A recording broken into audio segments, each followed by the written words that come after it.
Live look at Capitol Hill as House lawmakers investigate the January 6th assault on the U.S. Capitol. They are demanding evidence from 6 more people connected to former President Trump. CBS reporter Natalie Brand has more on who those 6 are and what Congress hopes to learn. The House committee investigating the January 6th assault on the U.S. Capitol has subpoenaed several top-level members of the 2020 Trump re-election campaign. They include former campaign manager Bill Stepien, senior advisor Jason Miller, and executive assistant Angela McCallum.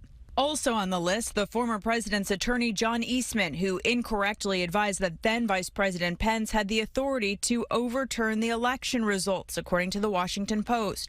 Former National Security Advisor Michael Flynn was also subpoenaed, in addition to Bernard Kerik, an associate of Rudy Giuliani. The former New York City Police Commissioner is demanding an apology. He says the committee chose to, quote, publicly defame him. The House Select Committee is looking into reports that some of the former president's campaign aides set up a so-called war room in a D.C. hotel in an effort to overturn the 2020 election.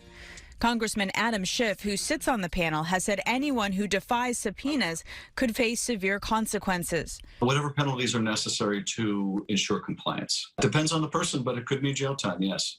The House has already held former advisor Steve Bannon in criminal contempt, a case that's now in the hands of the Department of Justice.